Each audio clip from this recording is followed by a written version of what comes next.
a fat burner without the caffeine, but still the stimulants. We've talked about Paraxanthine a lot, Enfinity from Ingenious Ingredients, and MuscleTech is the only company right now with it. We talk about their powders with it, EuphoriQ and Burn IQ, but here it is in a pill for the Burn IQ. So a couple different changes to the formula. I want to talk about not necessarily the changes, like a comparison, but kind of a fresh new look at this product on its own. Because I do think that these products stand on their own. I don't necessarily think that we have to think about them as two versions of the same product. They are kind of different. So let's talk about what's inside of it.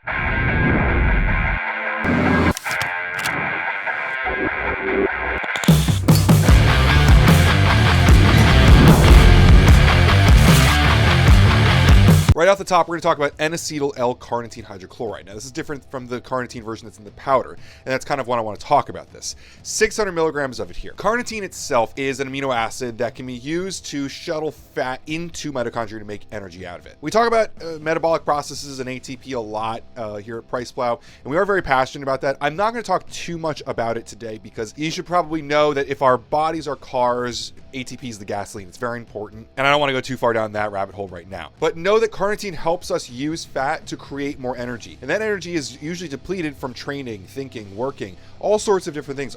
Literally every cell in our body uses it, so producing more of it is going to be in our best interest, and using fat as a way to make it is going to kill two birds with one stone because we're using that fat, we're getting rid of that fat, and we're creating something that we're going to need. Most often products like this are taken before a workout for a few different reasons, to burn some more calories, also because the effects are going to be more, I'd say, weatherable during a workout. So if there's anything here that's going to amp you up, give you more heat, make you a little more excitable, that's going to be something that you can use better during your workout. I recommend maybe stacking it with a pump ingredient if you're going to take it for a workout, or use it before cardio. This is a great option for giving you some good energy before you start walking, running, whatever. After that, we've got green coffee bean extract. Now, what's really cool about this is that this green coffee bean extract is standardized for chlorogenic acids. It's actually decaffeinated, and that's going to be a big deal here because we're talking about a non-caffeine fat burner, and green coffee beans, as you can imagine, because they're coffee beans, often have caffeine in them. So two things: don't worry about extra caffeine there, but also know this is going to be purely an infinity driven stimulant here. Ingenious Ingredients actually does not allow for caffeine to be mixed with infinity, so it was important for MuscleTech to decaffeinate these green coffee beans for this product. Well, they didn't do it themselves, but to make sure that it is decaffeinated,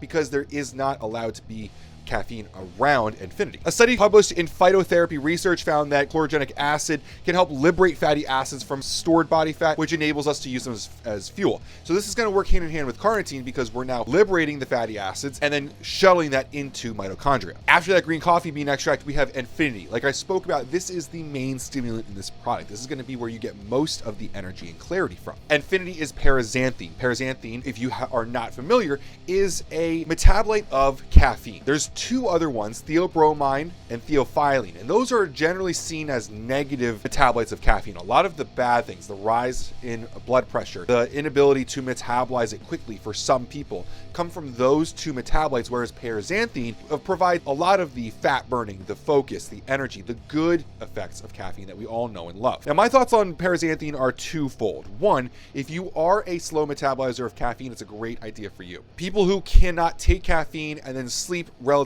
reasonably after that, I can personally take caffeine until 6:30 at night very comfortably. I could take more as well and be fine, but I know kind of the best limit for me is around 6:30. For other people, having caffeine past lunch is probably a bad idea because they're slower metabolizers of it. And that's where paraxanthine shines really brightly, is that it's a very light and quickly metabolized feeling. It's not going to stick around your body for forever. It will give you great effect for your work, or your studying, for your reading, your whatever it is you're focusing. That focusing could also be for training or for cardio. So using it for a product like this is really helpful for a lot of people, because a lot of people, while we all love caffeine, all know that we should probably be using less of it. And that's kind of the other side of this, is that for people like myself, I don't have any problem using caffeine.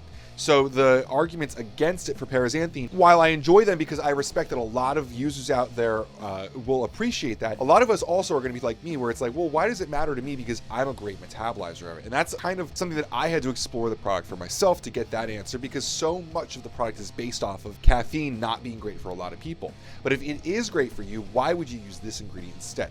Paraxanthine also, for people like ourselves who metabolize caffeine well, gives a different experience than caffeine as a whole. So even if you use it well, Paraxanthine on its own is going to be an awesome experience. It's lighter, it feels better. There's less of, it still raises heart rate and blood pressure, but it's less of an intense feeling. I can use it and have a wonderfully positive experience the whole time with none of that ever like, oh my God, I have so much energy, I don't know what to do with it moments. Put simply, if you use Paraxanthine regularly, you will realize how dirty caffeine really feels.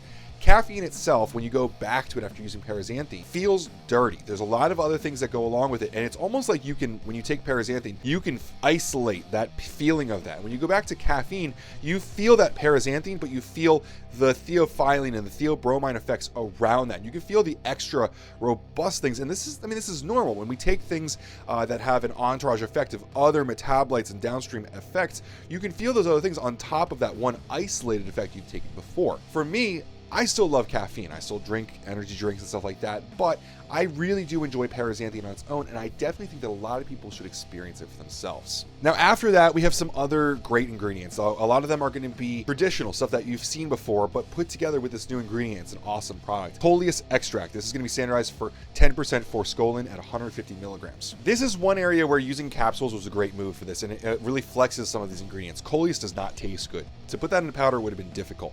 150 milligrams of it is a great dosage. It's a powerful appetite suppressant. Now, I'm not usually a big fan of appetite suppressants for myself, but a lot of people out there really need help with that. And as much as I can talk about food volume and choosing the right foods, the right times, and hydration, a lot of people still want an appetite suppressant. This is going to be helpful for that. So take this in the morning with your cardio for the day. It should help out with your appetite. But another study found that supplemental Forskolin was combined with caloric restriction. Of course, it needs to always be with caloric restriction. And that led to better body composition, blood lipids, and insulin sensitivity relative to that placebo control. Now, after that, we have an ingredient that we were actually pretty excited about, aXivite. Now, this is a microencapsulated phenylcapsaicin. Capsaicin is the spicy ingredient in peppers, right? And so that microencapsulation for it is going to make it a little bit less of an issue for when you're tasting it, or maybe you possibly might burp a little bit and get that flavor. A lot of times this stuff happens with capsules, and this is going to help keep the experience a lot better than if you were just taking regular phenylcapsaicin. A randomized double-blind placebo-controlled study found that just 0.56 milligrams of phenylcapsaicin, which is way below the dosage that we're getting here, was able to significantly reduce levels of zonulin, which is a protein associated with gut permeability. Leaky gut can be an issue for a lot of dieters, so that's just a kind of a cool add in there. This is not a gut health product, but gut health is really big for a lot of dieters, so it's nice to kind of note that. But during that study, the users using phenylcapsaicin lost around an average of 2 kilograms of fat mass during the study. And that actually translated to a reduction in waist circumference by 2 inches. For us Americans, 2 kilograms is about 4.4 pounds. Not a bad amount to lose. Now, capsaicin itself is similar to phenylcapsaicin,